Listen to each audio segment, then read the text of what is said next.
my impulse for creating this series came out of my sense that spiritual practice itself, that the spiritual path itself actually needs to evolve in significant ways to really meet the evolutionary needs of modern humans, to meet the challenges of a new world that we live in. And here you are, someone who's deeply steeped in your tradition, done, decades of traditional Zen practice,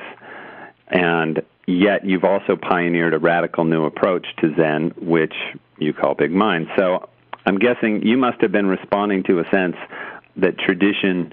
for all of its wisdom, could in some way be improved on, at least in a practice sense. Can you just tell us a little bit about what inspired you to improve on your time-tested ancient tradition? Sure, and I do want to say that you and I are on the same page on this, that all the way back in, I think it was 72 or 73, I had the realization that, like when Buddhism came to China from India, 500 AD, after 1,000 years, and Buddhism then married Taoism, we got what we now know as Zen, the Zen tradition. And I felt like in the West it was going to be a marriage between the Western philosophy and psychology and science and religion, of course, with the Zen Buddhism that has come over from Japan, China, Korea, Vietnam, and so on. And I had started my own Zen practice in psychotherapy, Gestalt therapy, back in the late 60s. And then when I had my first awakening in 71, it put me on this path, the Zen path, but I knew right away that it was going to be a marriage of these two. And, I trained in the traditional practice since 1972 when I began my study with Taizan Maizumi Roshi in Los Angeles. And what we were seeing in those days, particularly Bernie Glassman Roshi and myself,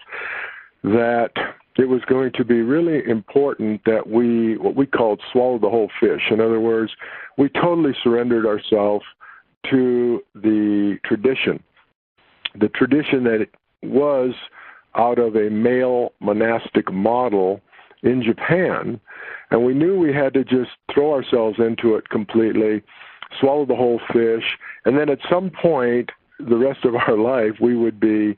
what we called spitting out the bones. In other words, we'd be refining what is really relevant